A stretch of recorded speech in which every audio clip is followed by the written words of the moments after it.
अगर गलती से भी केजरीवाल ने कोई गलत बयान दे दिया राजेंद्र पाल गौतम के खिलाफ या मंत्रिमंडल से निकाल दिया, केजरीवाल जी यूं और यूं कांटा लग जाएगा। आम आदमी पार्टी जिंदगी में भारत के किसी कोने में कहीं भी कुछ नहीं कर पाएगी और पार्टी उसी दिन समाप्त हो जाएगी। इसलिए डेमोक्रेसी बचाने के लिए मर्द बनकर आइए सामने और बताइए कि मैं हिंदू हूं, आप हिंदू हैं, आप बोलिए मैं हिंदू हूं, लेकिन मेरे साथ राजनीति करने वाले मुस्लिम भी होंगे, सिख भी होंगे, ईसाई भी होंगे, बौद्धिस्ट भी होंगे, जैनिज्म भी होंगे और सब स्वतंत्र होंगे अपनी अपनी आस्था पर। और किसी ने किसी को गाली नहीं दिया।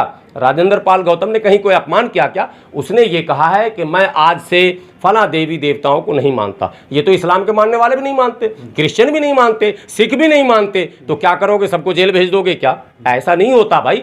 आपकी आस्था आप मानो, हमारी आस्था हम नहीं मान रहे। नास्तिक भी होते हैं और नास्तिक भी होते हैं जो किसी को नहीं मानते। तो भारत तो हिंदू मुस्लिम सिख ईसाई जैन पारसी बौद्ध आस्तिक नास्तिक सबका संगम है ना साहब, तो सबको स्वतंत्रता है। अगर केजरीवाल नाकारा होगा और आरएसएस का दुलारा होगा तो भाजपा को माइलेज मिलेगा, वरना केजरीवाल को सामने आकर प्रेस कॉन्फ्रेंस करके ये बताना चाहिए कि क्या जो लोग हिंदू धर्म कथित तौर पर देवी देवताओं पर अपनी आस्था नहीं प्रकट करेंगे वो किसी सरकार के मंत्रिमंडल में रह सकते हैं या नहीं।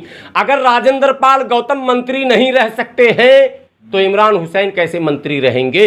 फिर मुसलमानों को भी ये मान लेना चाहिए कि भारत में वही लोग राजनीति में होंगे जो मुख्तार अब्बास नकवी की तरह हनुमान चालीसा का पाठ, रामचरितमानस और तमाम देवी देवताओं के सामने झुकेंगे। यानी नाम होगा मुख्तार मगर नहीं होगा वो खुद मुख्तार। आप समझ रहे हैं बात, मेरी बात समझ रहे हैं ना? तो ऐसे नेता अगर होंगे तो ये केजरीवाल जी को कहना पड़ेगा। अब डेमोक्रेसी का इम्तहान आ गया है। बाबा साहब अंबेडकर ने जो 1956 में धर्मांतरण किया था उसके बाद ये पहली घटना घटी है। अब सारे लोकतांत्रिक मूल्यों की बात करने वाले नेताओं का इम्तहान है, उनकी परीक्षा है। आइए केजरीवाल जी, भाजपा का जवाब ऐसे मत दीजिए। सर 2014 में एक सरकार बनी जिसने नारा लगाया था कि हिंदू खतरे में हैं और उसी को देखते हुए देश की जनता ने वो सबको चुना था, लेकिन वापस 8 साल के बाद भी ऐसा ही लग रहा है कि हिंदू खतरे में। अब हिंदू बौद्ध धर्म अपना रहे, इसे कैसे देखते हैं? देखिए, भारत को समझने के लिए प्राचीन इतिहास, मध्यकालीन इतिहास और आधुनिक इतिहास, 3 इतिहास होते हैं। तीनों इतिहासों को जब तक पूरी तरह से गहराई में जाकर नहीं पढ़ा जाएगा तो भारत की वास्तविकता को नहीं समझा जा सकता।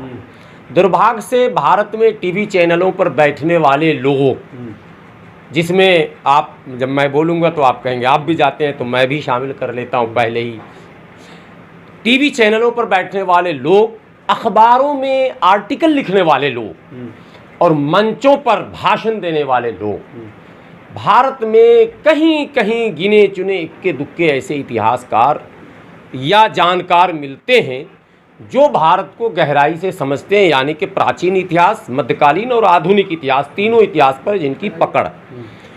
मैं फिर कह रहा हूं कि भारत आस्थाओं का देश है, मान्यताओं का देश है, परंपराओं का देश है और इन आस्थाओं, मान्यताओं, परंपराओं के का ही नाम हिंदू है। और आस्थाएं और परंपराएं समय के साथ बदलती रहती है, इस बात को कोई बोलेगा नहीं, मैं कह रहा हूं। और ये केवल हिंदुओं में नहीं, आज मैं बहैसियत मुसलमान अगर आपके सामने खड़ा हूं तो मैं ये कह सकता हूं, और मेरे व्यूवर जो आपके व्यूवर हैं वो भी जब अपने बाप दादाओं से कहानी पूछेंगे तो बहुत सारी परंपराएं जो मुसलमानों में भी थीं, पाई जाती थीं कसरत से, मौत के वक्त, पैदा होने के वक्त, शादी के वक्त, दूसरे तमाम जिसको रसूम हम कहते हैं, जो रस्म व रिवाज जिसे हम कहते हैं, उसमें भी तब्दीली आई है, बदलाव आया है और उसको भी लोगों ने छोड़ा है। ऐसे में अगर कोई रस्म व रिवाज को छोड़ता है और डंके की चोट पर छोड़ता है, रस्म रिवाज नहीं, धर्म ही छोड़ दिया उन्होंने। वो धर्म, फिर वही बात, जिस धर्म को आप धर्म कह रहे हैं वो दरअसल रस्म रिवाज परंपरा है। हिंदू धर्म के बड़े विद्वानों से जब आप पूछेंगे, अभी मोहन भागवत जी छोड़िए, सबसे बड़े विद्वान तो अभी भारत में मोहन भागवत हैं, क्योंकि राष्ट्रपिता भी बन चुके हैं, राष्ट्र ऋषि भी बन चुके हैं, ठीक है। और राष्ट्रपिता के पुत्र भी बहुत बड़े विद्वान हैं, वो भी कई इमामों के इमाम हैं भाई। तो ऐसे में मोहन भागवत जी ने स्वयं ये कहा कि हिंदू कोई धर्म नहीं है, ये परंपरा है और भारत का सभी व्यक्ति हिंदू है, इसीलिए हिंदू राष्ट्र है, ये तर्क है उनका। तो भैया तो आप स्वयं कह रहे हैं कि हिंदू धर्म नहीं है, एक परंपरा है। तो परंपराएं तो बदलती रहती है और परंपराओं को बदलना भी चाहिए। दुनिया जैसे जैसे बदलेगी परंपराएं वैसे वैसे बदलेंगी और सबकी बदलती हैं। ये पूर्ण प्रकृति का एक माने वो चक्र है जो चलता ही रहता है, इसको कोई रोक नहीं सकता। एक बात हो गई। अब अगर धर्म मानते हैं तो दो दृष्टिकोण है। मानवता और इंसानियत के नाते सब स्वतंत्र है, वो अपनी आस्था जिस पर चाहे प्रकट करे। एक बात, ये मानवता की बात हुई। वो सारे इंसान स्वतंत्र हैं कि वो ये अध्ययन करें कि धरती गोल है या चिपटी है, वो ये अध्ययन करें कि आकाश से सूर्य की दूरी कितनी है। जिसने अब तक अध्ययन करके हमारे सामने फार्मूला रखा है और जिन वैज्ञानिकों के फार्मूले को आज हम आधार बनाकर अपना पक्ष रखते हैं, वो वैज्ञानिक अंतिम लकीर खींचकर नहीं गए हैं। अभी इश्क के इम्तहान और भी हैं और सितारों के आगे जहां और भी हैं। इसलिए कोई अगर ये कहता है कि न्यूटन ने कह दिया, अल्बर्ट आइंस्टाइन ने कह दिया और फलां ने कह दिया, नो नो नो नो, अभी तो कितने भी न्यूटन पैदा होने वाले हैं, कितने आइंस्टाइन पैदा होने वाले हैं और कितने ऐसे वैज्ञानिक और फार्मूले आने वाले हैं जो कई पुरानी परंपराओं, पुरानी मान्यताओं और पुरानी तमाम थ्योरीज को रिजेक्ट करने वाले हैं। तो उनका क्या करेंगे? उनकी हत्या कर देंगे क्या? उनका विरोध कर देंगे क्या? वो रिजेक्ट करेंगे। और सब मैं राजेंद्र पाल गौतम को मैं वही मैं बिल्कुल मैं बता रहा हूं, हमारे पूर्वजों ने, पहले मैं अपने से शुरू करता हूं, हमारे पूर्वजों ने भी उन परंपराओं को त्यागा था। आज से 500 साल पहले, 700 साल पहले, 800 साल पहले भारत में अधिकांश लोग धरती की पूजा, आकाश की पूजा, फिर क्या कहते हैं, पहाड़ की पूजा, सूरज की पूजा, प्रकृति की पूजा, पेड़ की पूजा, सांप की पूजा, शेर की पूजा, इत्यादि इत्यादि, शक्ति की भक्ति, ये एक परंपरा थी। धीरे धीरे एक नई थ्योरी आई, उसी थ्योरी का नाम इस्लाम भी है, बौद्धिज्म भी है, क्रिश्चियनिटी भी है, जैनिज्म भी है। ये तमाम थ्योरीज हैं जो आए, उसको एक्सपेरिमेंट किया गया। अब ये बात असल मुद्दा है कि एक्सपेरिमेंट में सिद्ध करने में कौन ज्यादा सफल हुआ।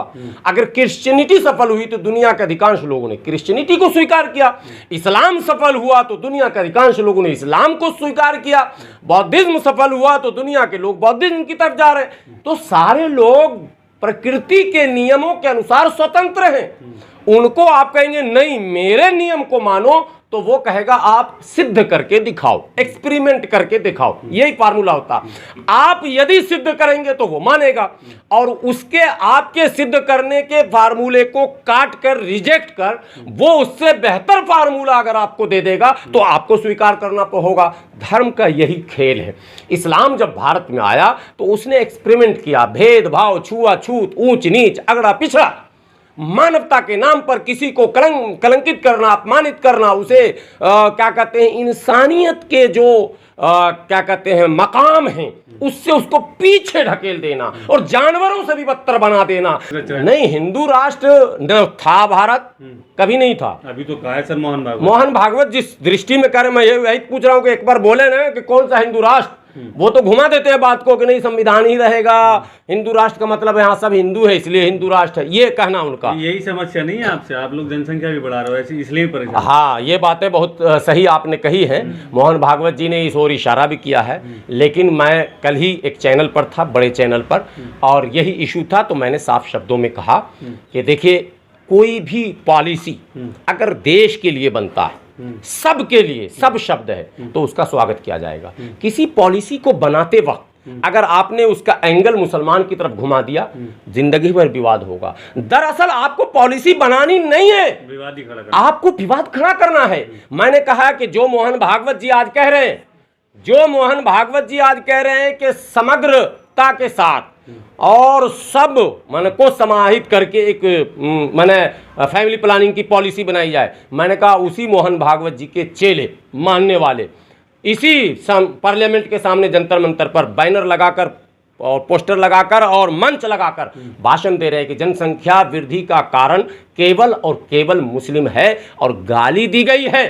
मैंने कल चैनल पर कहा गाली दी गई है मुसलमानों को कि इस देश में जनसंख्या वृद्धि के कारण तुम हो, महंगाई के कारण तुम हो, बेरोजगारी के कारण तुम हो, ये मुसलमानों को कहा जा रहा, और तमाम तरह के अपराधों के बढ़ने के कारण भी तुम ही हो। तमाम तरह के जो अव्यवस्था है, जो लॉ एंड ऑर्डर डिस्टर्ब हो रहा, इसके कारण सिर्फ तुम हो। जबकि बनाने वाले भी तुम, जबकि आपको उदाहरण जब देखेंगे, हमारे जो भी जुलूस निकलते हैं, जैसे अभी जुलूस मोहम्मदी निकलेगा, कहीं कुछ नहीं, बिल्कुल अमन चैन सुकून, मुहर्रम को छोड़कर। मुहर्रम का मैं समर्थन करता हूँ, ना इस्लाम से उसका कोई रिश्ता जो जुलूस निकलता है जिस तरह का, मैं उसको मानता ही नहीं हूँ। ठीक है, वो जुलूस इस्लामी हो ही नहीं सकता। ठीक, वो उस पर विवाद पहले से। देखिए, बरेलवी मसलक के सबसे बड़े आलिम आला हजरत ने अपनी किताब में उसको शिर्क लिख दिया, और देवबंद तो पहले से कह रहा। ये तो अफसोस की बात है कि सबने शिर्क माना, फिर भी आज तक वो चल कैसे रहा है, ये भी एक बहस का मौजू है।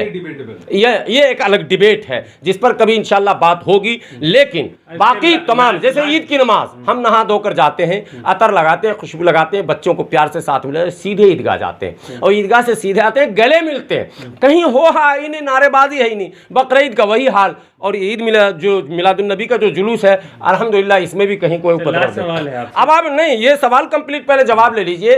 इनके जितने जुलूस हैं पहले तो निकलते नहीं थे, अब निकलने लगे। हर एक महीने में हनुमान जी के 2 जुलूस, भगवान राम के नाम पर 2 जुलूस, चैत्र और दुर्गा पूजा जो अब होता है वो डबल होता है, पता कि नहीं, नवरात्र डबल होता, शिवरात्र में अब महाशिवरात्रि, ठीक है, सब में महा लगाते चले जा रहे हैं और महा दिखा भी रहे हैं। इनके 1000 वीडियोज हैं, ये मस्जिदों के सामने खड़े होकर डीजे बजाकर टोपी वाला भी सर झुका के जय श्री राम बोलेगा, और जाग उठेगा हिंदू तो ये अंजाम बोलेगा, और जय श्री राम। क्या है मतलब, हमने कहीं कहा ऐसा नारा क्या? तो कार्रवाई तो इन पर होनी चाहिए।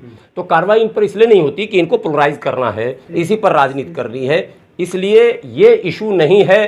देश के हिंदू भाइयों, ये मुट्ठी भर लोग हैं। आप पत्रकार बंधुओं को मैं एक बात बता दूं, ये सब कुछ मैंने कह दिया, लेकिन ये हिंदू की तरफ से नहीं कहा। ये लोग हिंदू नहीं हैं जो इस तरह का कृत्य कर रहे हैं। भारत का असल हिंदू जो है वो बिल्कुल शांति प्रिय है, वो संस्कृति का आदर करता है, सबके त्यौहार का आदर करता है, सबके आस्था का सम्मान करता है। वो लोग जो राजेंद्र पाल गौतम पर चीख रहे हैं वो भी असली हिंदू नहीं है। असली हिंदू मोहन भागवत की जुबान भी अगर मानेंगे तो असली हिंदू भारत में रहने वाला सब है।